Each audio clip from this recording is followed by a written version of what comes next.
In the quiet Rust Belt town of Millbrook, Pennsylvania, an 80-year-old motorcycle shop owner was about to face the fight of his life.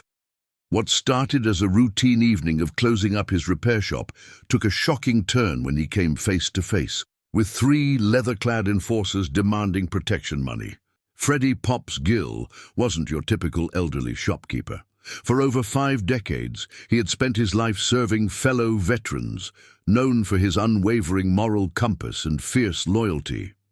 When he encountered the Iron Serpents biker gang making threats, Pops's refusal to be intimidated would mobilize an entire brotherhood across state lines.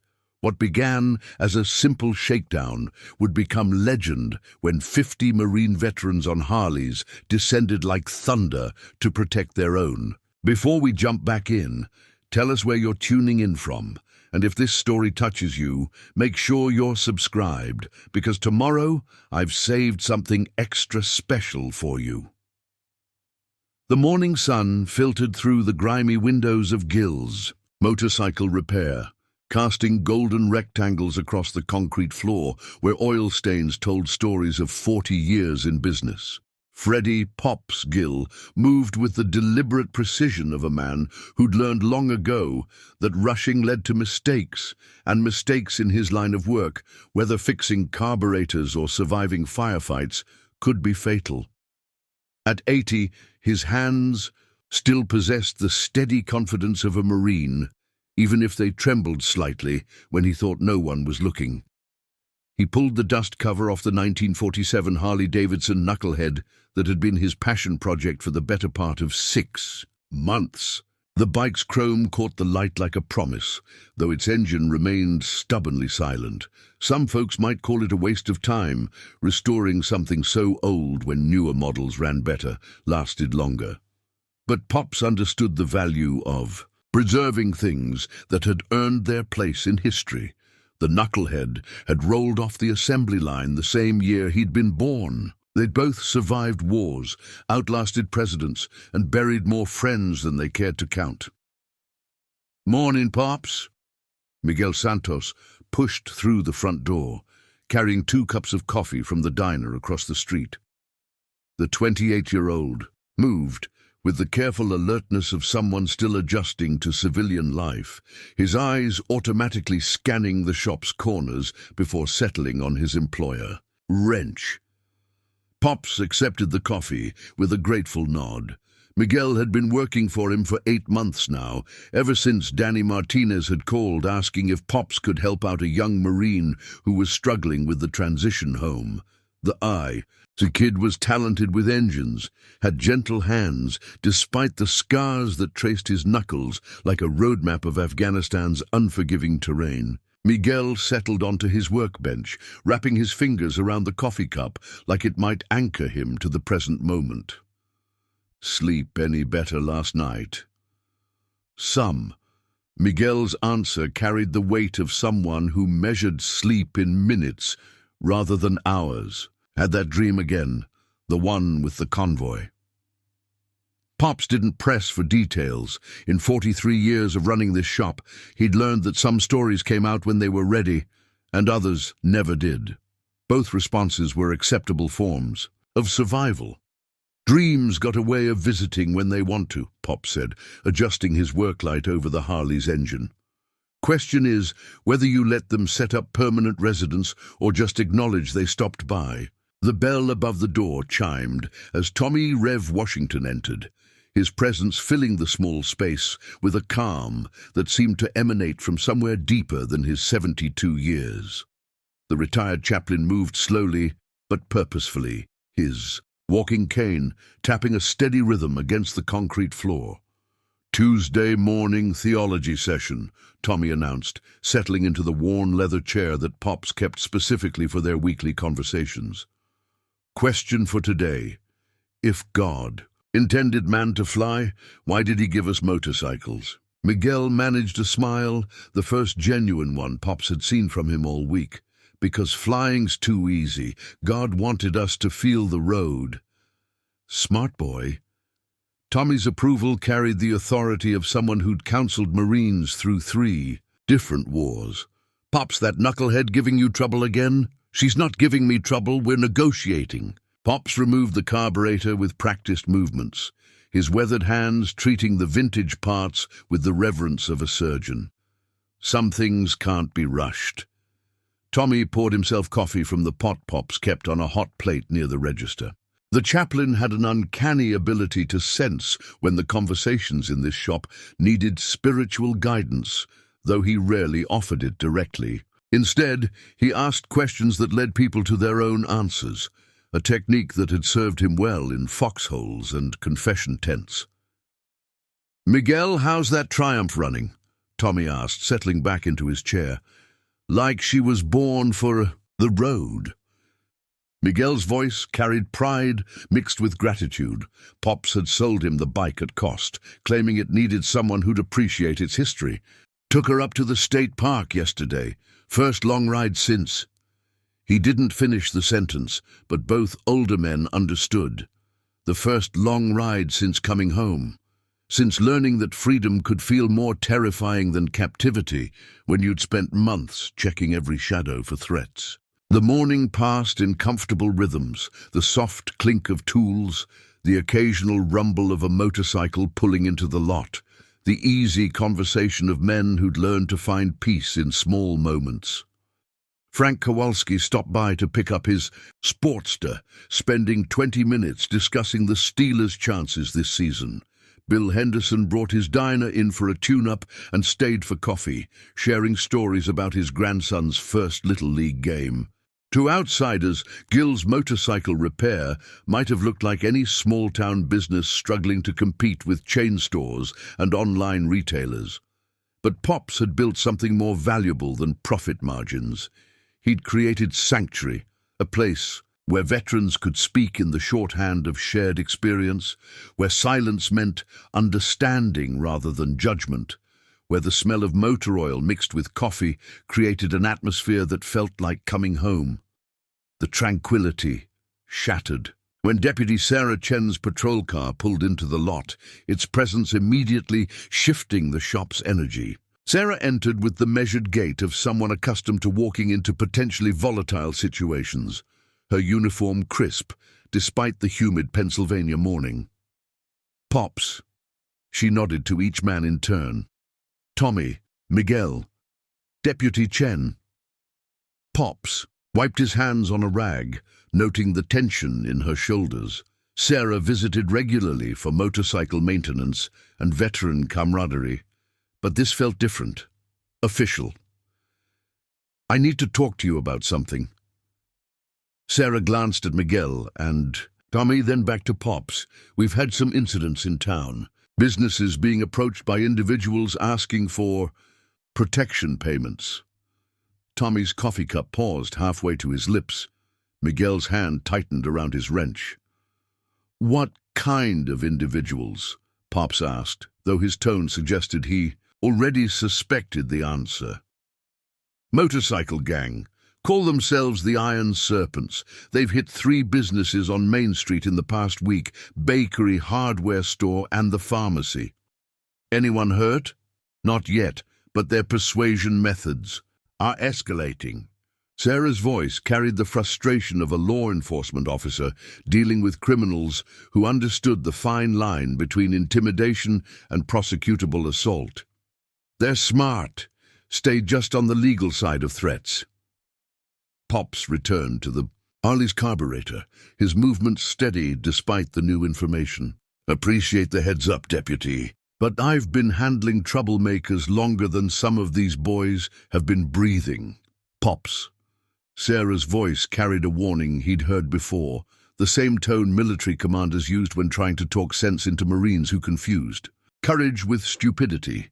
These aren't local troublemakers.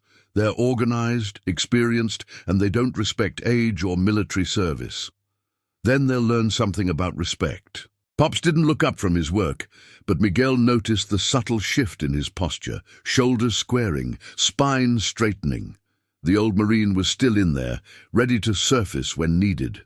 Tommy set down his coffee cup with deliberate care. "Perhaps we should consider notifying other veterans in the area. Strength in numbers, as they say." No need to worry anyone else over nothing. Pops's stubbornness was legendary among those who knew him, a trait that had kept him alive in Vietnam and kept his business running through 4 decades of economic uncertainty. I didn't survive 2 tours in Nam to be intimidated by some wannabe tough guys on motorcycles.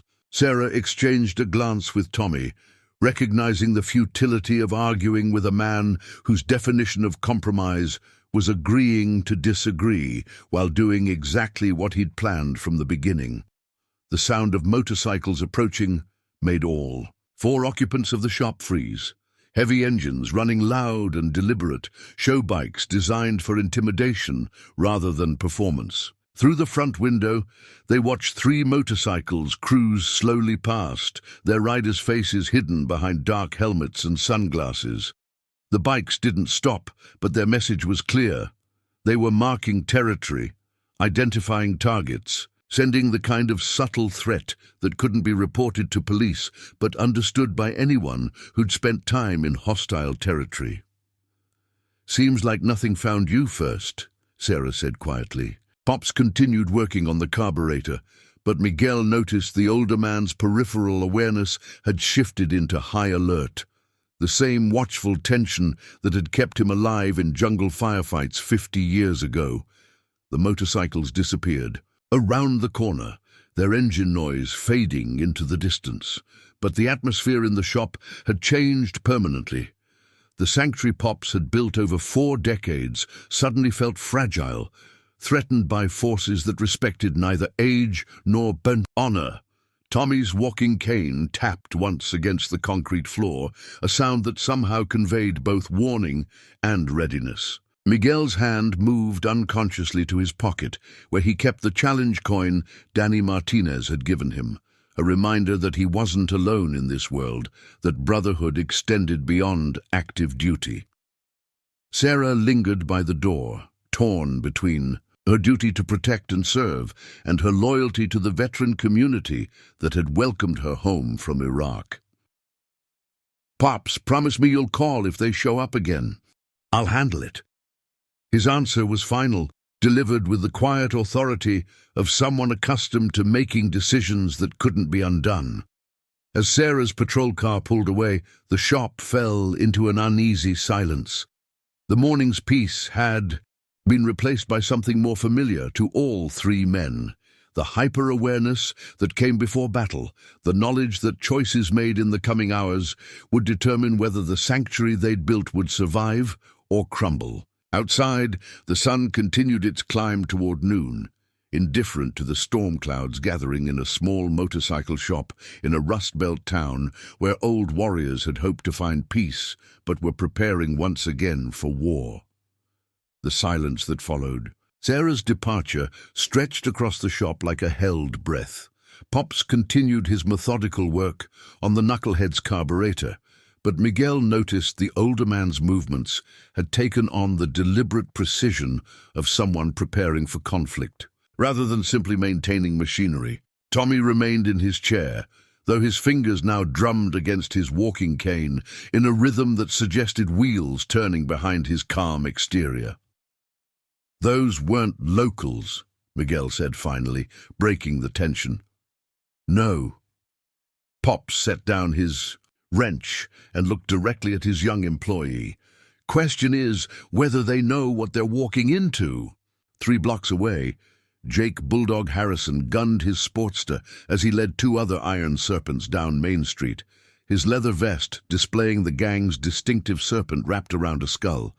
Unlike his companions, Jake had never served in the military, though he'd grown up in a household where his father's army stories dominated dinner conversations.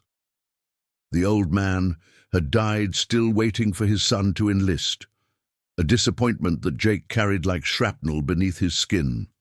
"Bakery paid up yesterday," Jake called to his riding partners over the rumble of their engines. "Pharmacy's coming around. That leaves the old man's bike shop."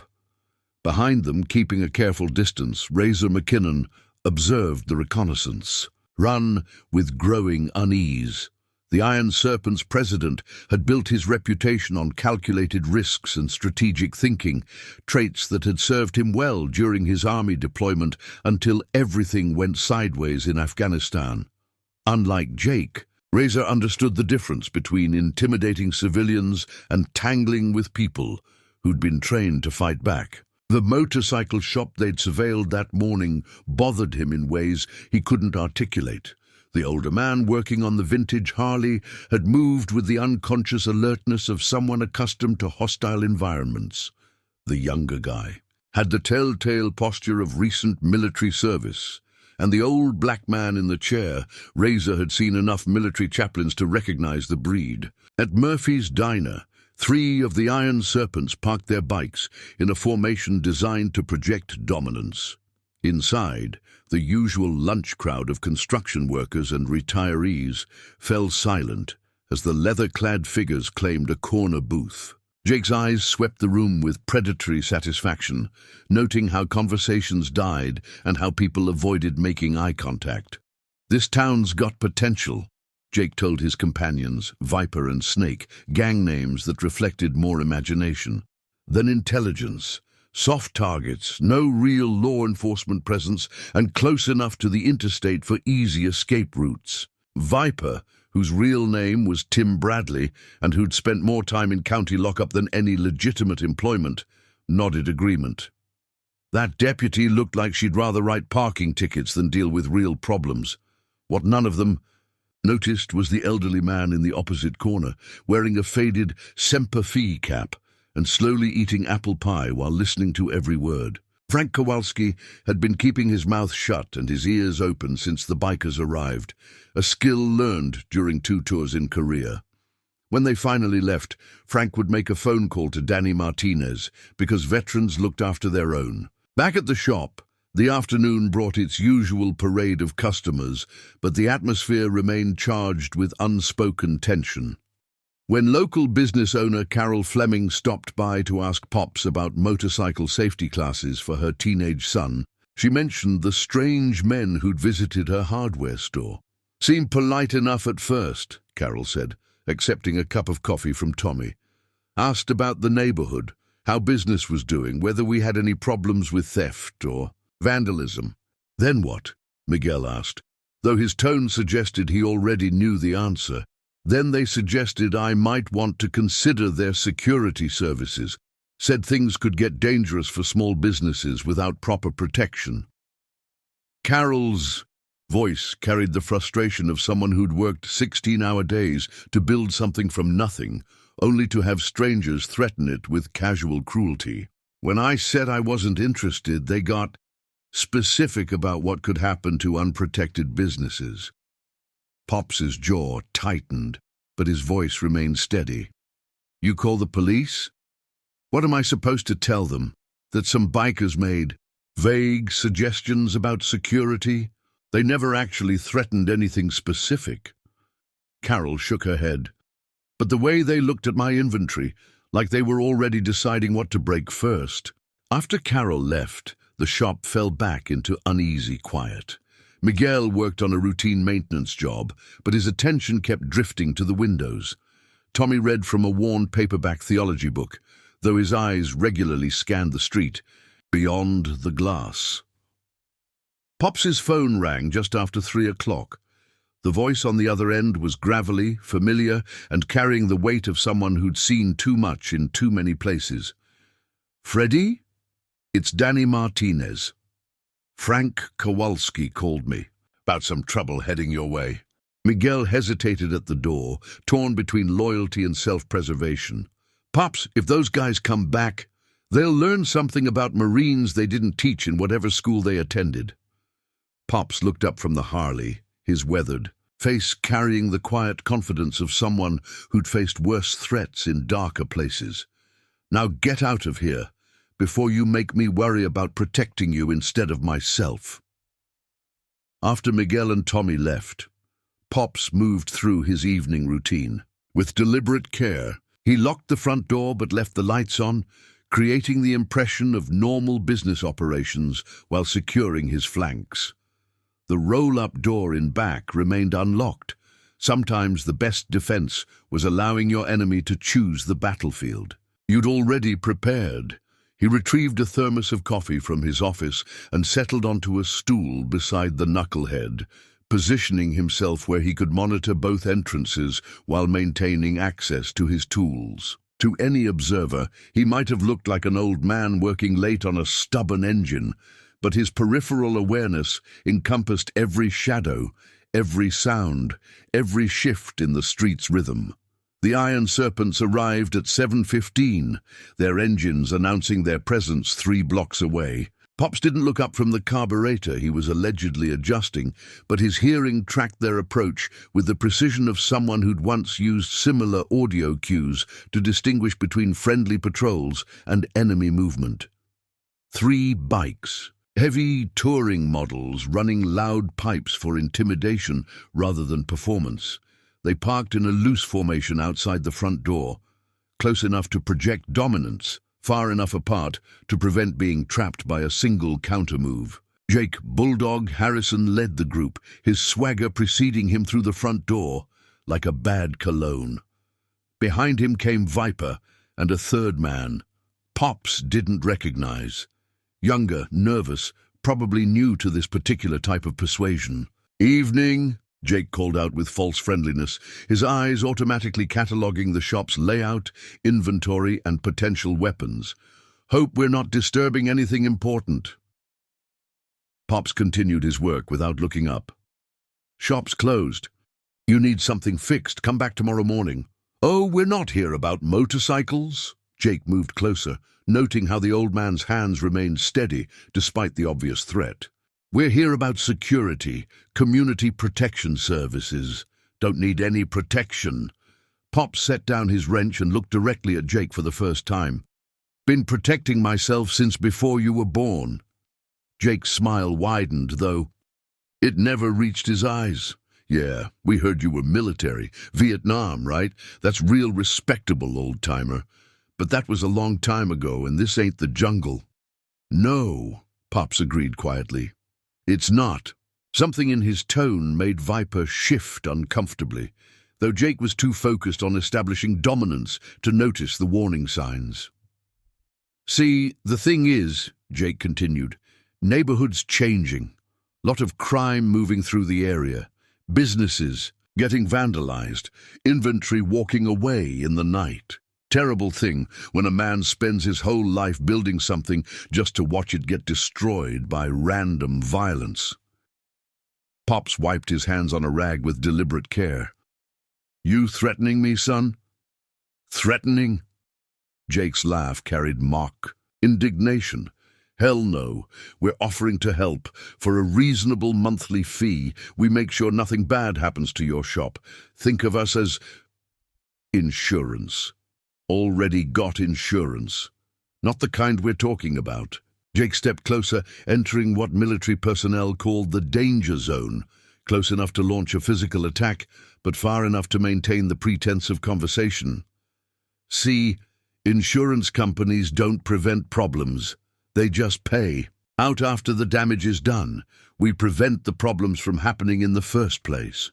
The younger gang member, introduced as Cobra, though he looked like he should still be asking permission to stay out past curfew, finally spoke up. "Maybe we should just explain the terms and let Mr. Gill think about it." "Danny!" Pops felt something loosen in his chest at the sound of his former mentee's voice. "How you been, son?" "Better now that I know you're still breathing. Listen, Frank overheard some conversations at Murphy's. This gang, Iron Serpents, they're not just passing through, they're setting up shop, and word is, your place is next on their list." Miguel noticed the subtle change in Pops's posture as the conversation continued. The old Marine was accessing networks of brotherhood that stretched across decades and state lines, calling in bonds forged in combat and strengthened by shared struggle. "I can handle myself," Pop said, though his tone suggested he appreciated the concern. "I know you can, but you don't have to handle it alone." Danny's voice carried the authority of someone accustomed to command decisions. "I've got some boys who remember what you did for them. when they came home. They'd consider it an honor to return the favor. After ending the call, Pops found Miguel and Tommy watching him with expressions that mixed concern with anticipation. "Danny Martinez," Pops explained. "Good man, Iraq veteran, runs a construction company down in Pittsburgh now, but he keeps tabs on veterans who need help transitioning." "And?" Tommy prompted. "And he seems to think I helped him once upon a time." Pops's understatement carried the weight of unspoken history. "Says he'd like to return the favor." Miguel straightened, recognizing the shift in dynamics. "What? And kind of favor?" Before Pops could answer, the rumble of motorcycles announced another surveillance pass. This time, 4 bikes cruised slowly past the shop, their riders taking deliberate note of the building's layout, the parking arrangements, the sight lines from neighboring businesses. Razor McKinnon pulled up the rear of the formation, his military, training automatically cataloguing defensive positions and escape routes. The motorcycle shop sat at the corner of 2 streets, offering multiple approaches, but also multiple ways for defenders to maneuver. The large windows provided visibility, but also vulnerability. The steel roll-up door in back suggested loading dock access that could be secured or used for tactical advantage. Most troubling was the old man himself. Razor had done his homework after the morning's reconnaissance, making calls to contacts who understood the difference between weekend warriors and genuine veterans. Freddie Gill wasn't just some old Marine drawing disability checks. He was a decorated combat veteran with 2 bronze stars and a Purple Heart, someone who'd earned his reputation in places where reputation meant survival. As the Iron Serpents completed their second pass, Razor made a decision that would have significant consequences for everyone involved. Instead of following his gang members back to their temporary clubhouse, he parked his bike 3 blocks away and walked back toward the motorcycle shop. He needed to get a closer look at the man they were targeting, because something in his gut, the same instinct that had kept him alive through multiple deployments before everything went wrong, was telling him that Freddie, Pops, Gill might be more than the Iron Serpents were prepared to handle. Inside the shop, Pops noticed the figure watching from across the street. Even at a distance, the man's posture screamed military training. The way he stood, the systematic scan of his surroundings, the unconscious alertness that never fully left soldiers who'd seen real combat. "We got company," Pops murmured too. "Tommy and Miguel." Tommy glanced toward the window without making it obvious. "Military bearing, recent, I'd guess." Miguel's hand moved instinctively toward his toolbox, where he kept a wrench that could double as a weapon if necessary. "Want me to call Sarah?" "Not yet." Pops continued working on the Harley, but his peripheral awareness expanded to encompass every shadow, every reflection, every potential threat vector. Let's see what he wants first. The afternoon sun cast long shadows across Main Street as 2 combat veterans studied each other from opposite sides of a conflict neither had chosen, but both would see through to its conclusion. Between them stretched 40 years of American military history, 2 different wars, and 2 very different paths home. The question was whether those differences would lead to understanding or bloodshed. The figure across the street lingered for another 10 minutes before disappearing into the late afternoon shadows, but his presence had shifted something fundamental in the shop's atmosphere. Pops continued his work on the knucklehead with methodical precision, though Miguel noticed the older man's tools were now arranged with tactical consideration, each wrench and screwdriver positioned for quick access, each movement calculated to maintain visual contact with all entry points. "Closing time," Pops announced at 5:30, though the shop's usual closing time was 6. Tommy understood immediately, gathering his things with the unhurried movements of someone who'd learned to follow orders without question. Miguel began securing the more expensive tools, his military training automatically kicking in as he prepared the shop for potential conflict. "You want me to stick around?" Miguel asked, though his tone suggested he already knew the answer. "Go home to that pretty girlfriend of yours." Pops's voice carried paternal authority, mixed with tactical wisdom. Some fights are better handled by old men who've got less to lose. Jake's glare silenced him immediately. The interruption had broken the rhythm of intimidation Jake was trying to establish, and he compensated by escalating the aggression. "Terms are simple," Jake said, now standing close enough that Pops could smell the beer on his breath. 200 a week keeps your shop safe and secure. Miss a payment and things start breaking. Miss 2 payments and bigger things start breaking. Miss 3 payments. He shrugged with theatrical menace. "Well, let's hope it doesn't come to that." Pops stood slowly, his movements carrying the fluid grace of someone whose muscle memory had been forged in life-or-death situations. At 80, he was still 6 feet tall, though Jake topped him by 3 inches and 40 pounds. But something in the old Marine's posture made the younger man unconsciously step back. "I appreciate the offer," Pop said with polite finality, "but I'll have to decline." Jake's mask of false friendliness finally slipped. "You sure about that? Awful lot of expensive equipment in here. Shame if something happened to it." "Something? Like what?" The question hung in the air like a challenge. Jake found himself in the uncomfortable position of having to either make specific threats, which could be reported to police, or back down from a confrontation he'd initiated. "Accidents happen," Jake said finally. "Especially to people who don't take good advice." Pops nodded thoughtfully. "You know what I learned in Vietnam?" "What's that?" "Accidents happen to everyone. But they tend to happen more often to people who threaten Marines." The temperature in the shop seemed to drop 10 degrees. Viper moved his hand closer to the knife on his belt, while Cobra looked like he wanted to be anywhere else in the world. Jake's face flushed red. "You think being old and having some war stories makes you tough? This ain't 1970, Grandpa. You're just one old man against—" Preparing and narrating this story took us a lot of time, so if you are enjoying it, subscribe to our channel. It means a lot to us. Now back to the story. He never finished the sentence. Pops moved with the economy of motion that came from years of close-quarters combat training, his right hand grabbing Jake's jacket, while his left delivered a precisely placed strike to the younger man's solar plexus.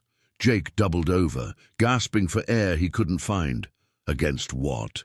Pops asked conversationally, maintaining his grip on Jake's jacket while scanning the other 2 gang members. 3 boys playing dress-up on motorcycles. Viper reached for his knife, but stopped when he found himself looking down the business end of a .45 caliber pistol that had appeared in Pops's free hand with the fluid precision of a magic trick. "Now, I'm going to give you some free advice," Pop said, his voice carrying the calm authority of someone accustomed to controlling violent situations. "You're going to help your friend here catch his breath, then you're going to walk out of my shop, get on your bikes, and never come back. Because the next time we have this conversation, I'm going to assume you're here to hurt me, and I'm going to respond accordingly." Jake straightened slowly, his face a mixture of pain, humiliation, and rage. "This isn't over."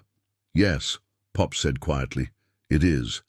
After the Iron Serpents left, their departure considerably less dramatic than their arrival, Pops holstered his pistol and returned to the knucklehead, but his hands were shaking now, the adrenaline finally catching up with reflexes that had been forged 50 years ago. From his hiding place in the shop's office, Miguel Santos lowered his cell phone and speed-dialed Danny Martinez's number. He'd ignored Pop's order to leave, positioning himself where he could provide backup or call for help as needed. "Danny, it's Miguel. Pop's just had visitors. I think you need to make those calls we talked about." Outside, the sound of motorcycle engines faded into the distance, but their message was clear. The Iron Serpents would be back, And next time, they wouldn't underestimate the old Marine who just taught them a lesson about the difference between intimidation and real violence. The war had begun. Miguel's call to Danny Martinez set in motion a network of communication that had been decades in the making. Within minutes of hanging up, Danny was scrolling through his phone's contact list, a digital brotherhood roll call spanning 3 generations of American conflicts. Each name represented not just a phone number, but a debt of honor that stretched back to moments when survival had depended on the man standing next to you. Marcus, it's Danny. The first call went to Marcus "Tank" Thompson, who was finishing dinner at his apartment in Erie. Remember that old Marine I told you about? The one who got me through the worst of it when I came home? Tank set down his fork, his prosthetic leg automatically adjusting as he shifted in his chair. "Pops Gill. Course I remember. What's wrong? Some biker gang is trying to shake him down for protection money. They just paid him a visit, and it didn't go well for them." Danny's voice carried the controlled urgency of someone accustomed to crisis management. "They'll be back with reinforcements. How many you need? However many want to ride." "Pops saved my life, Tank. Not in combat, though he probably would have if we'd served together. He saved it when I came home broken and didn't know how to put the pieces back together." Tank understood. They all had someone who'd pulled them back from whatever edge they'd been walking. For some, it was family. For others, it was counselors or chaplains. For Danny, it had been an 80-year-old Marine who'd offered him work when no one else would hire a veteran whose hands shook and who couldn't sleep through the night. "I'll make the calls," Tank said. "Give me 2 hours." 20 miles south of Millbrook, Razor McKinnon sat in the Iron Serpents temporary clubhouse, a rented warehouse that smelled of motor oil and bad decisions. Jake paced the concrete floor like a caged animal, his humiliation manifesting as increasingly violent rhetoric about what needed to happen to the old Marine who'd embarrassed him. "Should have shot him," Jake snarled, pressing an ice pack to his ribs where Pop's strike had connected. "Old bastard pulled a gun on us. That's assault with a deadly weapon." "He didn't assault anyone," Razor said quietly, though his attention was focused on the laptop screen, displaying the results of his research into Freddie Gill's military record. What he'd found there made his stomach clench with something that might have been guilt or might have been fear. He defended himself in his own shop after you threatened him. "I didn't threaten nobody. I made him a business offer." Razor looked up from the screen, studying Jake with the calculating gaze of someone reassessing a tactical situation. "You ever hear of the Battle of Khe Sun?" "What's that got to do with anything?" "Freddie Gill was there. 77 days. Under siege. North Vietnamese regulars throwing everything they had at a Marine base that wasn't supposed to be able to hold out for a week." Razor's voice carried the respect one professional soldier accorded another. "He was a squad leader. Got a Bronze Star for pulling wounded Marines out of a bunker that was taking direct artillery fire." Viper looked up from cleaning his knife. "So what? That was 50 years ago." "Muscle memory doesn't age," Razor said. "Training doesn't forget. You saw how fast he moved tonight. You think 50 years made him slower, or do you think 50 years taught him to be more efficient?" The warehouse fell silent except for the hum of fluorescent lights and Jake's angry breathing. Several other Iron Serpents had gathered to hear about the evening's reconnaissance, but the mood was far from victorious. "What are you saying?" Jake demanded. "I'm saying maybe we picked the wrong target." "Are you kidding me? He's one old man." "He's one old Marine," Razor corrected. "And if Tank Thompson's intel is accurate, he's got friends. Lot of friends."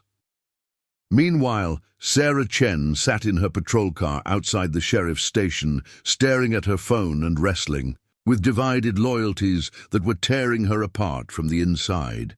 Her shift supervisor had made it clear that the department's priority was maintaining public order, not settling scores between bikers and veterans. But Sarah knew that sometimes official priorities and moral obligations pointed in different directions. She scrolled through her contacts until she found Captain Rita Morales's personal number. Rita would understand the complexities of the situation. She'd served in Air Force logistics during the Gulf War and knew the weight of military brotherhood. "Rita, it's Sarah Chen. We need to talk." 30 minutes later, they met at an all-night diner on the outskirts of town, two veterans in law enforcement trying to navigate the space between their sworn duties and their personal convictions. "How bad is this going to get?" Rita asked. After Sarah explained the situation, "Depends on how many people Danny Martinez can reach." Sarah stirred her coffee without drinking it. "And how far they're willing to travel for an 80-year-old Marine they might have never met." "You know the answer to that?" Sarah did. She'd seen it before, the way veterans responded when one of their own was threatened. Geography didn't matter. Age didn't matter. Whether you'd served in the same unit or even the same decade didn't matter. What mattered was the understanding that someone who'd worn the uniform and kept the faith deserved protection when civilians threatened what they'd fought to preserve. "I can't officially support vigilante justice," Rita said carefully. "I know. But I also can't ignore credible threats against law-abiding citizens." Sarah looked up from her coffee. "What are you thinking?" "I'm thinking maybe it's time for some community outreach. Let both sides know that the Sheriff's Department is paying close attention to developments in this situation." Back at Gill's motorcycle repair, Pops worked on the knucklehead by the light of a single work lamp, his movements steady despite the adrenaline that still coursed through his system. The confrontation with Jake had awakened reflexes he'd hoped never to need again, but it had also reminded him of who he'd been before he became someone's grandfather. The phone rang at 9:30. Tommy Washington's voice carried concern, wrapped in pastoral calm. "How you holding up, Freddie?" "Still breathing." Pop set down his wrench and settled onto his work stool. "You hear from Danny?" "Among others. Word spreading through the network. You might want to prepare yourself for some company in the next day or two." Pops felt something loosen in his chest, a tension he hadn't realized he'd been carrying. "Don't need a damn parade, Tommy. Need and deserve are two different things. You gave a lot of us something to hold on to when we came home. Now it's our turn to return the favor." After hanging up, Pops walked to the front window and looked out at the quiet street. Millbrook after dark carried the peaceful rhythm of a small town settling in for the night, porch lights glowing, televisions flickering behind curtains, the distant sound of someone's dog barking at shadows. He'd built a life here, created something worth protecting. The shop wasn't just a business. It was a sanctuary where broken veterans could find purpose, where stories could be shared without judgment, where the distance between war and peace could be measured in coffee cups and comfortable silences. The Iron Serpents thought they were threatening one old man. They had no idea they'd declared war on a brotherhood that stretched across decades and state lines, bound together by shared sacrifice and mutual obligation. Pops returned to the Harley, but his work now carried a different purpose. He wasn't just restoring a vintage motorcycle. He was preparing for a battle that would determine whether the sanctuary he'd spent 40 years building would survive or fall to the kind of casual cruelty that thrived on fear and weakness. Outside, the night deepened, but across Pennsylvania and beyond, phones were ringing as veterans answered a call that transcended time, distance, and personal convenience. The old Marine who'd helped them find their way home was in trouble, and that was all they needed to know. The Brotherhood was mobilizing, and morning would bring the sound of Harleys converging on a small town that was about to learn what loyalty looked like when it wore leather and rode on two wheels. The weight of memory settled over Pops like a familiar blanket, as he worked through the night, his hands moving automatically through the familiar motions of carburetor adjustment, while his mind drifted to another place, another time when survival had depended on the man next to you, and coming home alive meant everyone came home alive. Tommy Washington arrived at dawn, carrying 2 cups of coffee and the quiet presence that had sustained Marines through 3 different wars. He found Pop still hunched over the knucklehead, though the carburetor had been perfectly tuned hours ago. Rough night? Tommy settled into his usual chair, noting the subtle signs of sleeplessness in his oldest friend's movements. Been thinking about Kay-san. Pops accepted the coffee gratefully, his weathered hands wrapped around the cup like an anchor to the present. Funny how the mind works. Haven't thought about that place in months, and now some punk kids think they can intimidate a Marine who held Hill 881 against 2 regiments of NVA regulars. Tommy's voice carried the authority of someone who'd been there, who'd blessed the dying and comforted the living through 77 days of hell. You remember what you told me that first night when the mortars started falling? Pops managed. A tired smile. Probably something inappropriate for a chaplain to hear. You said, Rev, we got 2 choices. We can be afraid of dying, or we can be afraid of letting our brothers down. I know which one scares me more. The memory hung between them like incense, heavy with the weight of shared experience that civilians could never fully understand. They'd been young then, Pops barely 21, Tommy not much older, thrown into a siege that military historians would later call impossible to survive. January 21st, 1968, Pop said quietly. 3rd day of the siege. Remember that bunker? On the north perimeter? Tommy's face darkened. Charlie Company's position. Took a direct hit from a 130mm gun. Collapsed half the roof, had Marines trapped inside, and the NVA were massing for another assault. Pop set down his coffee, his hands unconsciously mimicking the movements he'd made 56 years ago. Corporal Martinez was pinned under a roof beam, both legs crushed. Private Washington, no relation to you, was bleeding out from shrapnel wounds. Kid couldn't have been more than 18. You went in anyway. Wasn't about courage, was about not leaving anyone behind. Pops's voice carried the matter-of-fact tone of someone describing routine maintenance rather than actions that had earned him a Bronze Star. Made 3 trips under fire, got Martinez out first, then Washington, then Corporal Davis, who'd been knocked unconscious by the blast. Tommy remembered it differently, remembered watching Pops disappear into smoke and chaos while enemy fire chewed up the ground around the collapsed bunker. Remembered praying harder than he'd ever prayed in seminary while Marines laid down covering fire that barely kept the NVA at bay. What you didn't know, Tommy said, was that I followed you on the 3rd trip. Pops looked up sharply. What? Davis was delirious from the concussion. You were trying to carry him, but he kept fighting you. Thought you were NVA, so I went. In to help. Tommy's smile carried 56 years of unspoken gratitude.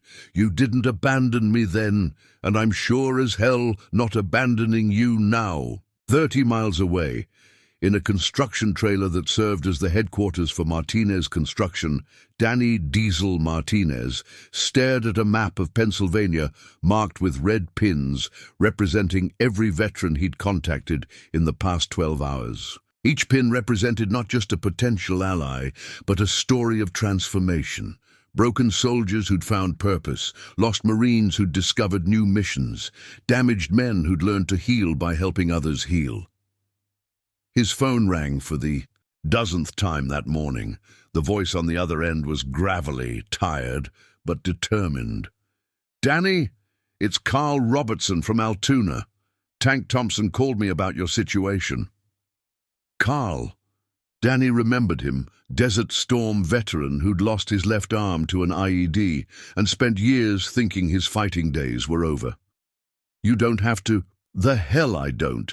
You remember what that old Marine told me when I came to one of your support group meetings? When I was feeling sorry for myself because I couldn't work construction anymore, Danny remembered. Pops had listened to Carl's self-pity for exactly 5 minutes before cutting him off with characteristic bluntness. He said having one arm meant I was twice as motivated as most people and half as likely to make excuses. Carl's laugh carried bitter appreciation. Then he offered me a job doing motorcycle maintenance, said the best mechanics were the ones who understood that machines, like people, could be fixed if someone cared enough to do the work right. You still doing motorcycle work? Own 3 shops now, employ 12 veterans, all of them guys who thought they were done being useful. Carl's voice hardened with determination. I'll be there tonight with 6 riders. We owe that man more than we can ever repay. Meanwhile, in the Iron Serpents warehouse, Razor McKinnon faced a crisis of leadership that went deeper than tactical considerations. Jake's humiliation had sparked support among the gang's younger members, who saw backing down from one old man as a sign of weakness that would undermine their reputation throughout the region. We hit him tonight, Jake declared to the assembled. Iron Serpents, hard and fast, make an example that every business owner in 3 counties will remember. And when the police investigate? Razor asked. What police? You seen the sheriff's department in this town? 3 patrol cars and a dog catcher. Jake's confidence was building as other gang members nodded agreement. Besides, who's gonna believe some old man's story about being attacked by a motorcycle? Gang? But Razor's military training was screaming warnings that his civilian followers couldn't hear. Something about the previous night's encounter felt wrong, not just tactically, but strategically. Marines didn't operate alone, especially not Marines with Freddie Gill's combat record. There would be backup, support networks, contingency plans that his gang wasn't prepared to handle. What if he's not alone? Razor asked. Then we deal with whoever shows up. Jake's hand moved unconsciously to the pistol tucked under his vest. Time to show this town who really runs things. Razor made a decision that would haunt him for weeks to come. Instead of overruling Jake's reckless plan, he chose to let events play out, partly from curiosity about what kind of response one threatened Marine could generate, and partly from a sick fascination with watching his own organization rush toward what his military instincts told him would be disaster. Back at the motorcycle shop, the first reinforcements arrived just after noon. Marcus Tank Thompson rode his customized Harley-Davidson with the fluid grace of someone who'd learned to compensate for his prosthetic leg through years of determination and practice. Behind him came 3 other Desert Storm veterans, their bikes forming a precise parade formation that spoke of military discipline beneath the leather and chrome. Pops emerged from the shop as Tank dismounted, and the 2 men embraced with the fierce affection of warriors who understood what it meant to survive when survival hadn't been guaranteed. Heard you had some trouble, Tank said simply. Nothing. I can't handle. I know, but you don't have to handle it alone. Tank gestured to his companions. Meet the eerie chapter of Semper Riders. We've got 12 more coming down from Buffalo, and Danny says there's a convoy forming up in Pittsburgh. Pops felt something break loose in his chest, a tension he'd been carrying since the previous night's confrontation. These men had responded to a call they didn't have to answer, traveling hundreds of miles to stand with someone they might never have met, but whose service earned their automatic loyalty. Appreciate it, Pops said, though the words felt inadequate. For the emotion behind them. Don't thank us yet, Tank replied with a grim smile. Thank us after we finish what those boys started. As afternoon shadows lengthened across Millbrook's quiet streets, 2 forces prepared for a confrontation that would test the bonds of brotherhood against the hunger for dominance, honor against intimidation, and the enduring power of military. Loyalty against those who mistook age for weakness. The ghosts of old wars stirred in the hearts of aging warriors who'd thought their fighting days were over, while across town, Younger men who'd never learned the true cost of violence prepared to discover why some lessons could only be taught through pain. The rumble began at 3:30 in the afternoon, a distant thunder that seemed to rise from the very earth beneath Millbrook streets. Mrs. Henderson, hanging laundry behind the hardware store, paused with a bedsheet in her hands, listening to a sound that brought back memories of her late husband's stories about B-17 formations over Germany. But this wasn't the drone of aircraft engines. This was something more immediate, more personal, and infinitely more dangerous. From the north, the first formation appeared. 12 Harley-Davidsons riding in perfect military formation, their chrome catching the afternoon sun like polished steel.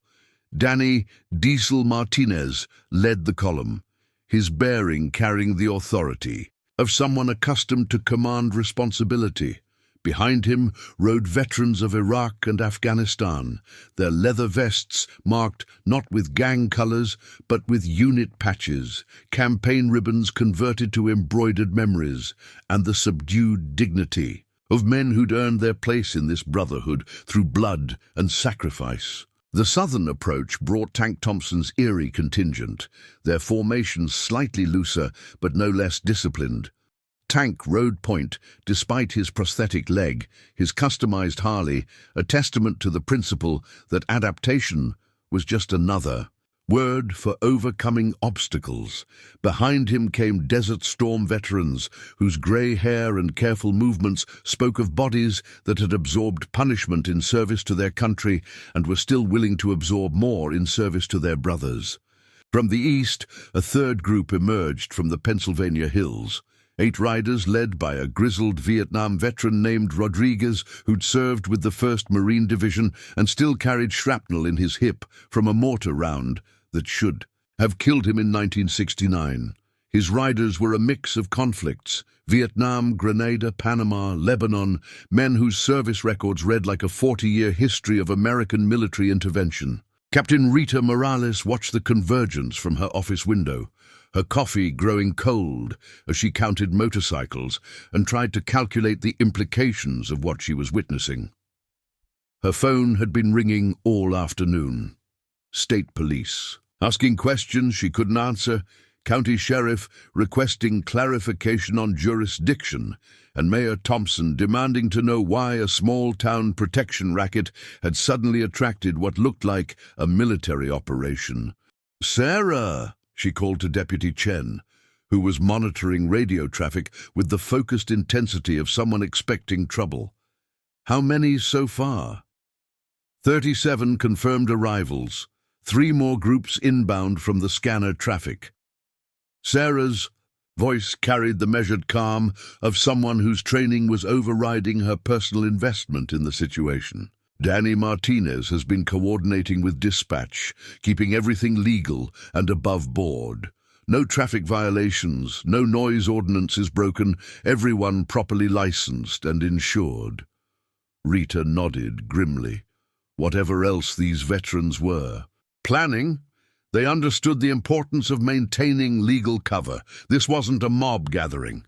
It was a demonstration of force conducted within the boundaries of constitutional rights and local ordinances. At Gill's motorcycle repair, Pops watched the convergence with emotions he couldn't fully articulate.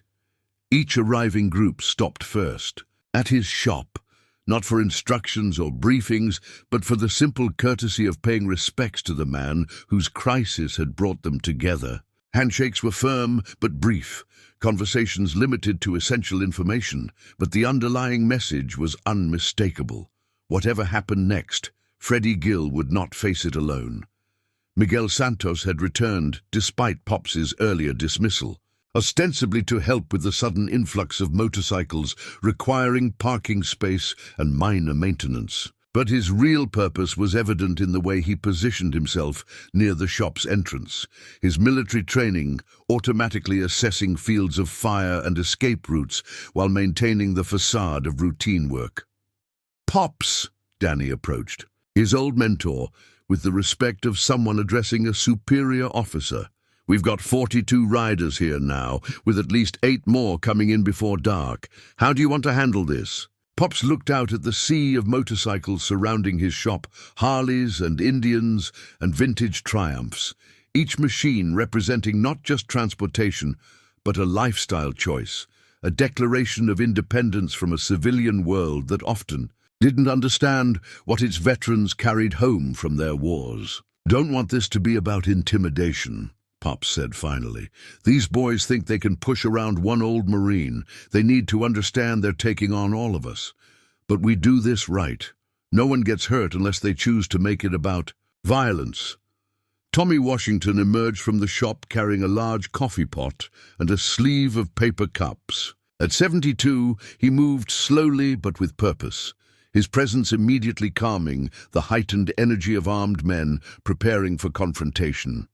"Gentlemen," Tommy's voice carried the authority of someone who'd offered last rites to Marines under fire and first blessings to those who'd survived. "Before we proceed, perhaps we should remember why we're here.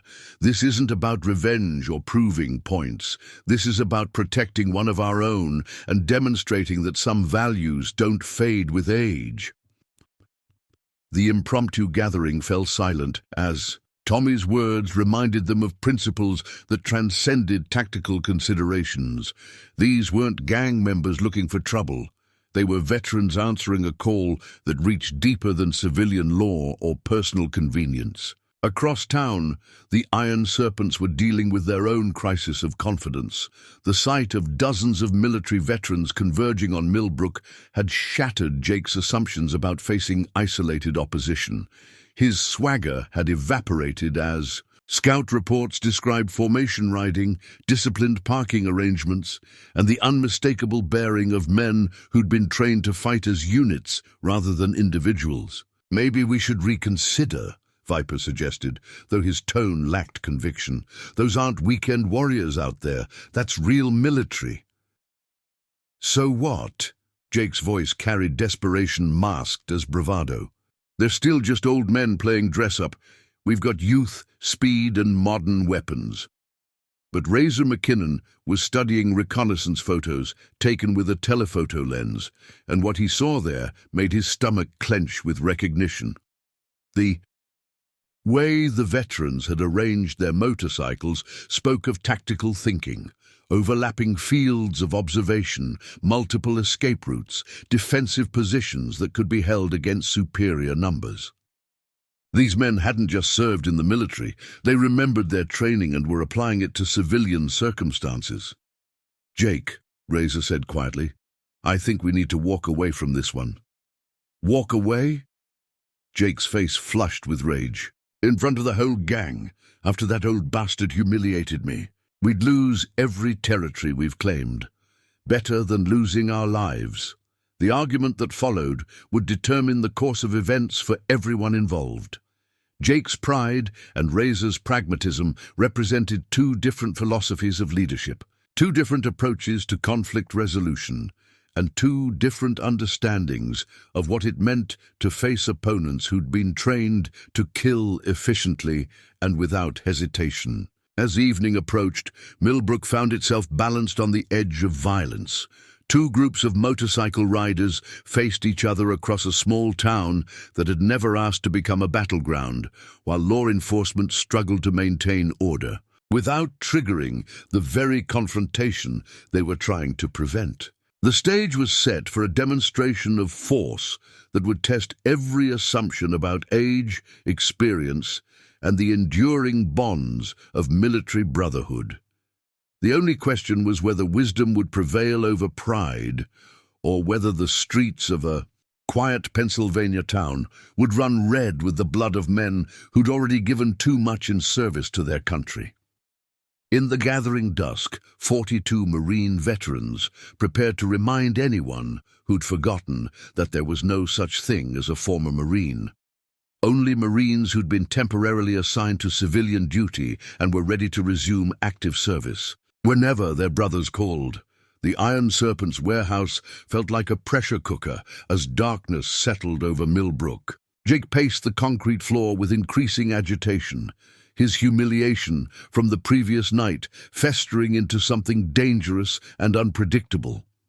Around him, 23 gang members sat on folding chairs and motorcycle crates, their allegiances divided between loyalty to their president and growing doubt about the wisdom of escalating a conflict with trained military veterans. "We can't back down now," Jake declared, his voice echoing off the metal walls. "Word gets out that the Iron Serpents ran from some old men on motorcycles and we're finished. Every territory we've claimed, every business we've brought into line, all of it goes up in smoke." Razor McKinnon sat apart from the group, methodically cleaning his .45 caliber pistol while wrestling with demons that had followed him home from Afghanistan. The weapon was army issue, a souvenir from his military service that had become both talisman and curse.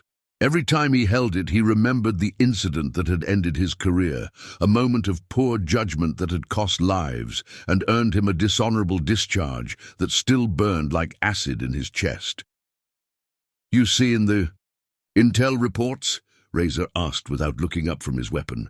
40-plus riders, all with military backgrounds. "These aren't weekend warriors, Jake. These are people who've been trained to kill professionally."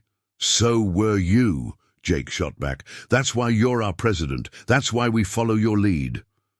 The irony wasn't lost on Razor. Jake and the others followed him because they believed his military experience made him more capable, more dangerous, more worthy of respect. They had no idea that his discharge had come because he'd frozen under fire, leaving his squad exposed while he cowered behind cover, too paralyzed by fear to do his job. "My military experience," Razor said quietly, "taught me to recognize when we're outmatched." Snake, a wiry man in his 30s, whose real name was Stephen Walsh, and whose only qualification for gang membership was a willingness to hurt people for money, spoke up from the back of the group. "What are you saying, Razor? That we just let them run us out of town?" "I'm saying maybe this town isn't worth dying for." The warehouse fell silent, except for the hum of fluorescent lights and the distant sound of traffic on the interstate. Jake's face had gone red with rage, his fists clenched at his sides as he struggled to process what sounded like cowardice from the man he'd looked up to as the embodiment of military toughness. "You're scared," Jake said, his voice carrying disbelief mixed with contempt. "You're actually scared of a bunch of old men." Something cold settled in Razor's chest, the same feeling he'd experienced in Afghanistan when enemy fire had pinned down his squad, and he'd discovered that all his training meant nothing if he couldn't overcome the paralyzing fear that turned his muscles to water and his mind to static. "Yeah," Razor admitted quietly, "I'm scared. Because unlike you, I've seen what happens when people with real military training decide to stop playing games." But Jake had moved beyond rational discussion. The humiliation of being physically dominated by an 80-year-old man had crystallized into a need for violence that transcended tactical considerations or self-preservation. In his mind, backing down now would be a form of social death that was worse than any physical threat. "Fine," Jake declared, his voice carrying the finality of someone burning bridges. "Anyone who wants to run is free to leave, but I'm going back to that shop tonight, and I'm finishing what we started. Who's with me?" 7 hands went up, young. Gang members who'd never been tested by real violence and older ones whose criminal careers had been built on intimidating civilians rather than facing trained opposition. The rest of the Iron Serpents sat in uncomfortable silence, caught between loyalty to their organization and growing certainty that Jake's plan would end in disaster. Razor made a decision that surprised even himself. "If you're determined to do this, then we do it right. Military precision, hit fast, accomplish the objective, and get out before law enforcement can respond." "Now you're talking." Jake's enthusiasm was infectious among his supporters, though the more experienced gang members noted that Razor's tone carried resignation rather than conviction. Meanwhile, at Gill's motorcycle repair, a very different kind of meeting was taking place. Tommy Washington had positioned himself at the center of the gathered veterans, his presence serving as both moral anchor and strategic advisor. The 46 Marines now surrounding Pops's shop represented a combined total of over 800 years of military experience, from Vietnam through Afghanistan, and their collective expertise in violence was matched only by their collective wisdom about when violence was necessary. "The way I see it," Danny Martinez addressed the group while Pops listened from his position beside the knucklehead, "we've got 3 objectives. Protect Pops, demonstrate that threatening veterans has consequences, and avoid giving law enforcement any excuse to arrest our people." "Rules of engagement?" asked Rodriguez, the Vietnam veteran whose gray ponytail and gentle manner concealed reflexes honed in jungle firefights. "Defensive only," Tommy answered before Danny could respond. "We don't start anything, but we finish whatever gets started. These boys want to play gangster. They're about to learn the difference between intimidating shopkeepers and facing Marines." Tank Thompson adjusted his prosthetic leg and checked his sidearm with practiced efficiency. "What about local police? They're going to be a factor." Sarah Chen stepped out of the shadows where she'd been monitoring radio traffic on her handheld scanner. Her presence drew surprised looks from some of the veterans, though others had spotted her patrol car parked discreetly a block away. "Deputy Chen," Danny greeted her with careful formality, "this is unexpected." "I'm off duty," Sarah replied, though her uniform suggested otherwise. "And I'm here as a veteran, not as law enforcement. You think you can just roll into our territory with your fancy bikes and war stories and make us back down? Your territory?" Pop stepped closer, his movements carrying the fluid precision of someone whose muscle memory had been forged in life-or-death situations. "This is my shop, son. Built it with my own hands, paid for it with my own money, and defended it with my own sweat. You want to claim it as your territory, you better be prepared to take it from me." The challenge hung in the air like smoke from a discharged weapon. Jake found himself facing the same impossible choice that had driven him to escalate the conflict. In the first place, back down and lose face or escalate further into violence he wasn't prepared to handle. Snake moved his hand toward the knife on his belt, but stopped when he realized that every veteran around the perimeter had noticed the movement and adjusted their positions accordingly. These weren't random old men. They were soldiers who maintained situational awareness as automatically as breathing. "You're making a mistake," Jake said, though his voice lacked conviction. "Son," Tommy Washington's pastoral tone carried infinite patience mixed with implacable resolve. "The only mistake being made here is by young men who think age equals weakness and confuse military bearing with mere posturing." From her position in a patrol car 3 blocks away, Sarah Chen monitored the situation through binoculars while maintaining radio contact with Captain Morales. The gathering had the appearance of legal assembly, no weapons drawn, no overt threats, no violations of public order ordinances, but the underlying tension was palpable even at a distance. "Status report," Rita's voice crackled through the radio. "Both groups maintaining distance. Veterans have established defensive perimeter, but aren't advancing. Gang members appear to be reassessing their options. Any indication of weapons? Negative on visible weapons, but I'm seeing a lot of positioning that suggests people are prepared for rapid escalation." In the space between the 2 groups, Jake wrestled with the realization that his plan had been based on fundamentally flawed assumptions. He'd expected to face one old man, possibly with local support from shopkeepers and neighbors. Instead, he was confronting a military unit that outnumbered his force 6-1 and possessed collective combat experience that spanned 5 different wars. But Razor McKinnon was studying the situation with the tactical awareness that had once made him a competent squad leader before fear and poor judgment had destroyed his military career. The veteran's defensive arrangement was professional, but it was also designed to contain rather than eliminate threats. They weren't positioning for assault, they were demonstrating overwhelming force to discourage violence rather than facilitate it. "Jake," Razor called quietly, "we need to go." "Now, go, we just got here. Look around, really look, eh?" Razor's voice carried the weight of hard-earned experience. These people aren't posturing. They're not trying to impress anyone. They're professionals, showing us exactly how outmatched we are, while giving us one last chance to leave with our dignity intact. Jake's face contorted with rage and humiliation. Everything he'd built, his reputation, his authority, his image as someone too dangerous to cross, was crumbling in the face of quiet competence that made his threats look like amateur theatrics. "This isn't over," Jake declared, though the word sounded hollow, even to his own ears. "Yes," Pops replied with quiet finality, "it is." The Iron Serpents remounted their motorcycles with considerably less swagger than they'd displayed upon arrival.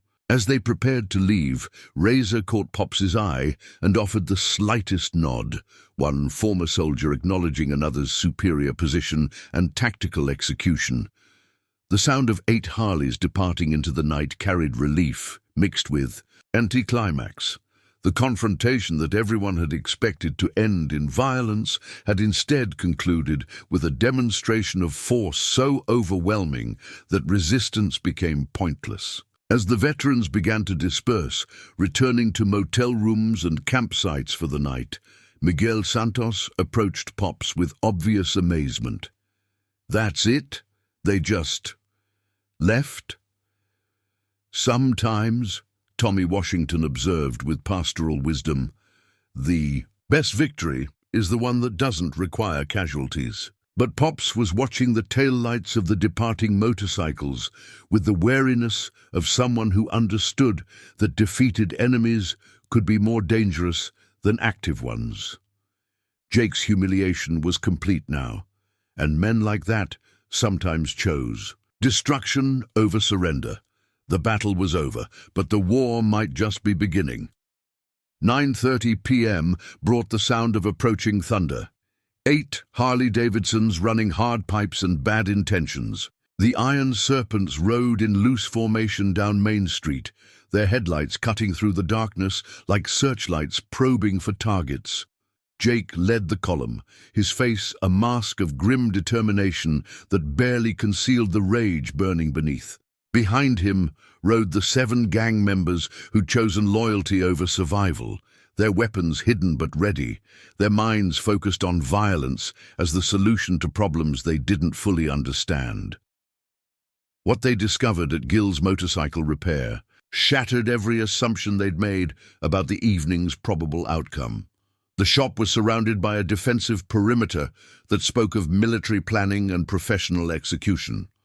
46 Harley-Davidsons formed concentric circles around the building, their positioning creating overlapping fields of observation while maintaining clear lanes for movement and communication.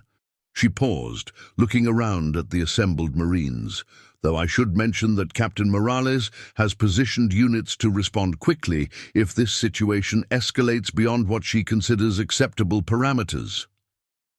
"Meaning?" Pops asked.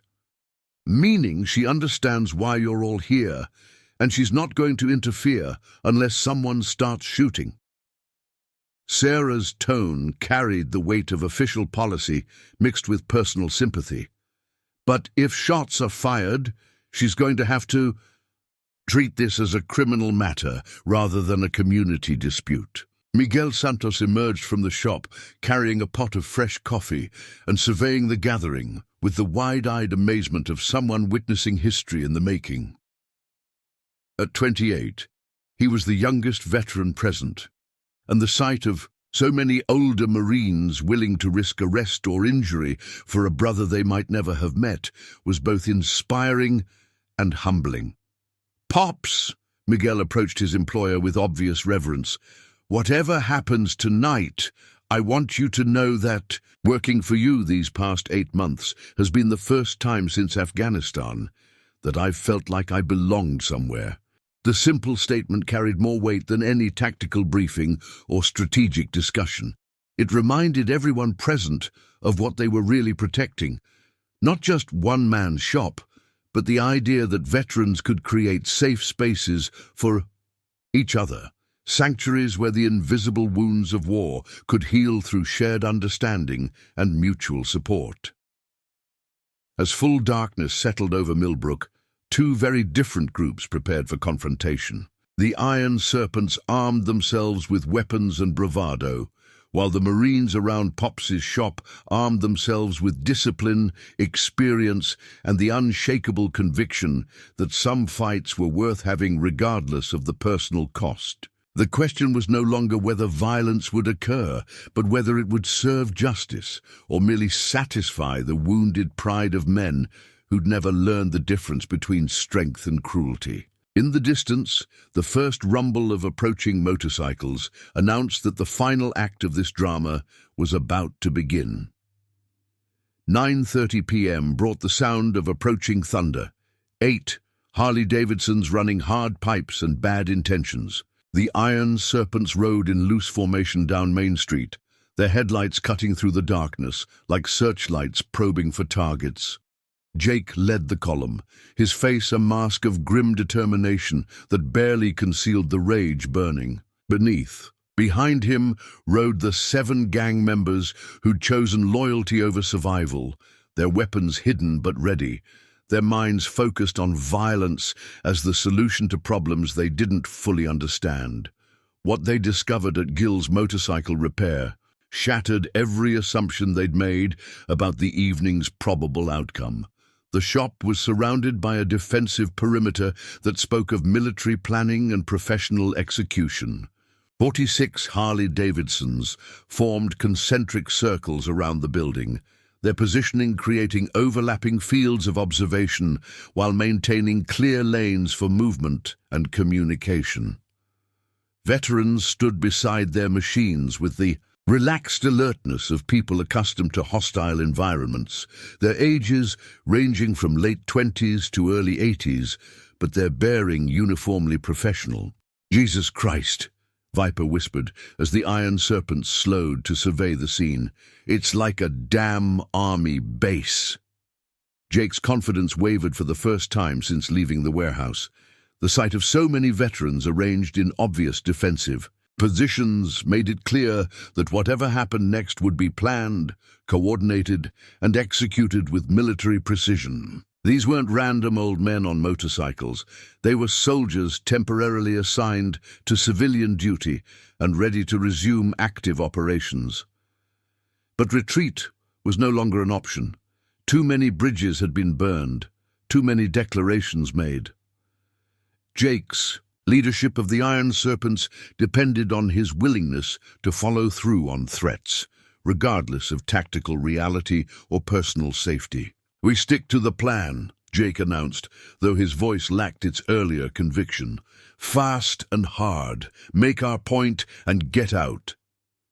Razor McKinnon brought up the rear of the formation, his military training screaming warnings that his pride wouldn't let him voice. The defensive arrangement around the motorcycle shop was textbook perfect. Interlocking fields of fire, multiple escape routes, command structure that could adapt to changing circumstances. Whoever had planned this perimeter understood small unit tactics at a level that suggested formal military education rather than basic infantry training. The Iron Serpents parked their bikes in a ragged line 50 yards from the shop's main entrance, close enough to project aggression, but far enough away to maintain the illusion of legal assembly. Jake dismounted first, his hand resting on the pistol concealed beneath his leather vest, while he surveyed the opposition with growing unease. Pops emerged from the shop with the unhurried movements of someone who'd faced worse threats in darker places. Behind him came Tommy Washington, Danny Martinez, Tank Thompson, and Miguel Santos, 5 generations of American military service represented in their collective bearing. The other veterans maintained their positions around the perimeter, visible, but not overtly threatening, their presence a silent reminder that whatever happened next would have witnesses and consequences. "Evening," Pops called out, his voice carrying across the space between the two groups, with conversational normalcy that somehow made the situation more rather than less threatening. "We came to finish our conversation," Jake replied, his swagger returning as he focused on the familiar ritual of intimidation. "Conversation's finished. I told you last night I wasn't interested in your services." "Yeah, well, circumstances have changed." Jake gestured toward his backup with theatrical menace. "See, when someone disrespects the Iron Serpents, we take it personal. Makes for bad business if word gets around that old men can push us around." Tommy Washington stepped forward, his chaplain's bearing somehow making him more rather than less formidable. "Son, you're standing in front of 46 Marines who've served their country in combat. If you think we're impressed by 8 boys playing dress-up on motorcycles, you've seriously misjudged the situation. This ain't your fight, old man. It became our fight the moment you threatened one of our brothers." Danny Martinez's voice carried the authority of someone accustomed to command responsibility. "But we're reasonable people. You can still walk away from this." Jake's face flushed red with humiliation. The respectful but implacable tone of the veterans made it clear that they weren't intimidated by his presence or impressed by his threats. Worse, their obvious military bearing made his own gang look like amateur criminals attempting to intimidate professional soldiers. "Walk away!" Jake's voice cracked with rage. Veterans stood beside their machines with the relaxed alertness of people accustomed to hostile environments, their ages ranging from late 20s to early 80s, but their bearing uniformly professional. "Jesus Christ," Viper whispered as the Iron Serpents slowed to survey the scene. "It's like a damn army base." Jake's confidence wavered for the first time since leaving the warehouse. The sight of so many veterans arranged in obvious defensive positions made it clear that whatever happened next would be planned, coordinated, and executed with military precision. These weren't random old men on motorcycles. They were soldiers temporarily assigned to civilian duty and ready to resume active operations. But retreat was no longer an option. Too many bridges had been burned, too many declarations made. Jake's leadership of the Iron Serpents depended on his willingness to follow through on threats, regardless of tactical reality or personal safety. "We stick to the plan," Jake announced, though his voice lacked its earlier conviction. "Fast and hard. Make our point and get out." Razor McKinnon brought up the rear of the formation, his military training screaming warnings that his pride wouldn't let him voice. The defensive arrangement around the motorcycle shop was textbook perfect, interlocking fields of fire, multiple escape routes, command structure that could adapt to changing circumstances. Whoever had planned this perimeter understood small unit tactics at a level that suggested formal military education rather than basic infantry training. The Iron Serpents parked their bikes in a ragged line 50 yards from the shop's main entrance, close enough to project aggression, but far enough away to maintain the illusion of legal assembly. Jake dismounted first, his hand resting on the pistol concealed beneath his leather vest, while he surveyed the opposition with growing unease. Pops emerged from the shop with the unhurried movements of someone who'd faced worse threats in darker places. Behind him came Tommy Washington, Danny Martinez, Tank Thompson, and Miguel Santos, 5 generations of American military service represented in their collective bearing. The other veterans maintained their positions around the perimeter, visible, but not overtly threatening, their presence a silent reminder that whatever happened next would have witnesses and consequences. "Evening," Pops called out, his voice carrying across the space between the two groups, with conversational normalcy that somehow made the situation more rather than less threatening. "We came to finish our conversation," Jake replied, his swagger returning as he focused on the familiar ritual of intimidation. "Conversation's finished. I told you last night I wasn't interested in your services." "Yeah, well, circumstances have changed." Jake gestured toward his backup with theatrical menace. "See, when someone disrespects the Iron Serpents, we take it personal. Makes for bad business if word gets around that old men can push us around." Tommy Washington stepped forward, his chaplain's bearing somehow making him more rather than less formidable. "Son, you're standing in front of 46 Marines who've served their country in combat. If you think we're impressed by 8 boys playing dress-up on motorcycles, you've seriously misjudged the situation. This ain't your fight, old man. It became our fight the moment you threatened one of our brothers." Danny Martinez's voice carried the authority of someone accustomed to command responsibility. "But we're reasonable people. You can still walk away from this."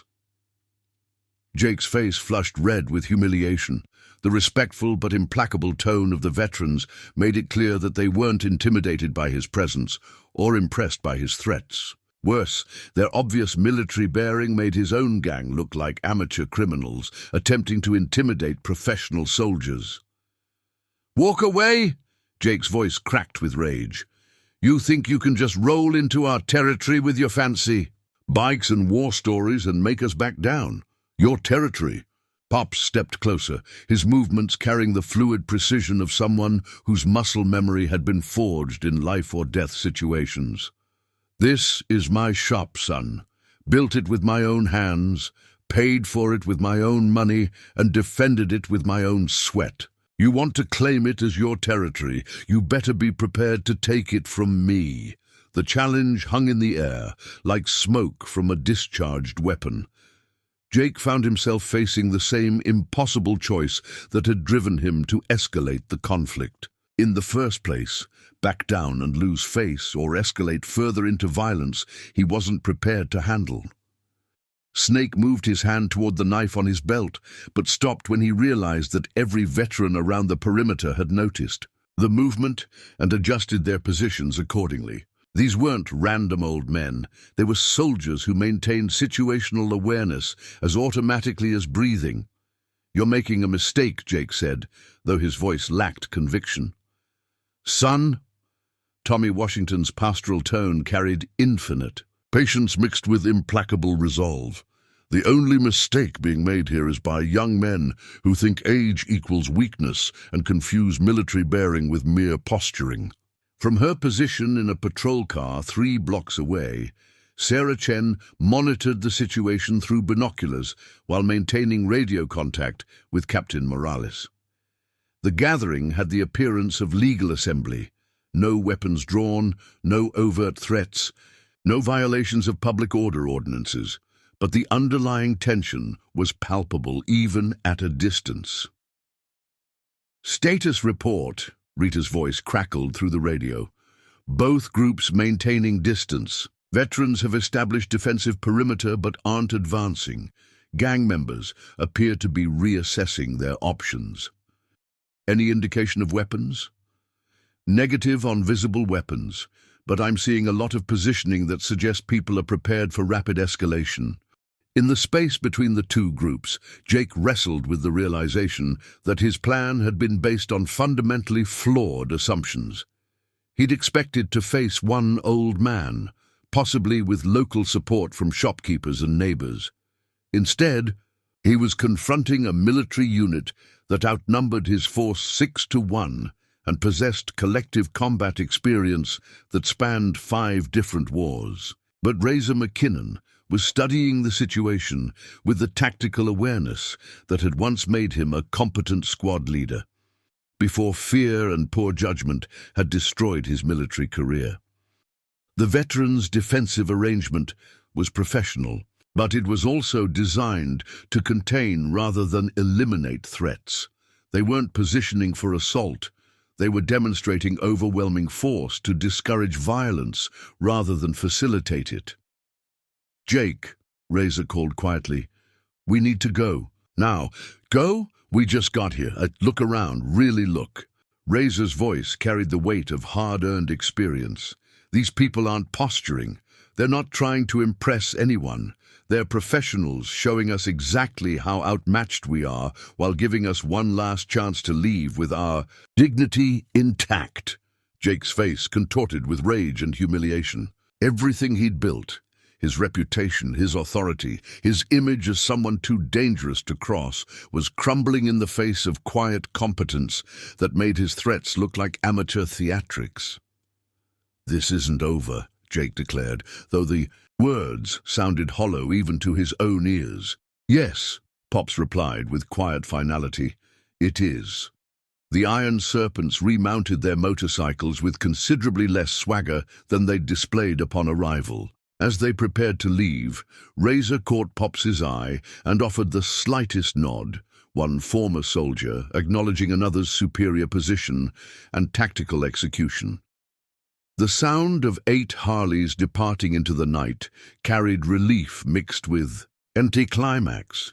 The confrontation that everyone had expected to end in violence had instead concluded with a demonstration of force so overwhelming that resistance became pointless. As the veterans began to disperse, returning to motel rooms and campsites for the night, Miguel Santos approached Pops with obvious amazement. "That's it? They just left?" "Sometimes," Tommy Washington observed with pastoral wisdom, "the best victory is the one that doesn't require casualties." Duh. But Pops was watching the taillights of the departing motorcycles with the wariness of someone who understood that defeated enemies could be more dangerous than active ones. Jake's humiliation was complete now, and men like that sometimes chose destruction over surrender. The battle was over, but the war might just be beginning. 3 weeks after the confrontation, Millbrook's main street buzzed with an energy that hadn't been felt in years. Hand-painted signs reading, "We support our veterans," hung in shop windows, and the American flag flew from every lamppost. The community rally had drawn nearly 500 people to the town square, where Pop sat uncomfortably in a folding chair, waving awkwardly at the crowd that had gathered to honor him and the other veterans. "Never thought I'd see the day when this old rust bucket of a town would throw me a parade," Pops muttered to Tommy, who chuckled beside him. "Funny how standing up to bullies can inspire people," Tommy replied, watching as Jessica worked the crowd with practiced ease, signing up families for her new veteran support program. Across the square, Razor McKinnon stood quietly at the edge of the gathering, his Iron Serpents colors replaced by a simple work shirt. He'd found employment at Danny's construction company, earning respect one honest day's work at a time. The road to redemption was long, but he was walking it. Danny approached the makeshift stage, his Semper Rider's patch gleaming in the afternoon sun. "Ladies and gentlemen," he called out, his voice carrying across the square, "these men taught us that brotherhood isn't just about the uniform you wear, it's about the values you carry." Sarah Chen stood with Captain Morales, both watching as reporters interviewed veterans about their experiences. The media attention had brought federal funding for mental health programs and job training initiatives that would benefit veterans across the region. Miguel emerged from the crowd, his shoulders straighter than they'd been in months. "Pops," he said, "there's a kid here from the community college, wants to interview you about Vietnam for his history project." Pops looked at Tommy, who nodded. Encouragingly, "Might be time to share some of those stories," the former chaplain suggested. As the celebration continued around him, Pops reflected on how crisis had forged something stronger than peace ever could. The bonds between these men, forged in war, tested in conflict, strengthened in community, would endure long after the last motorcycle had rumbled out of Millbrook. Brotherhood, he realized, wasn't just about the battles you fought together. It was about the lives you built afterward, side by side. Up next, you've got two more standout stories right on your screen. If this one hit the mark, you won't. Want to pass these up? Just click and check them out. And don't forget to subscribe and turn on the notification bell so you don't miss any upload from us.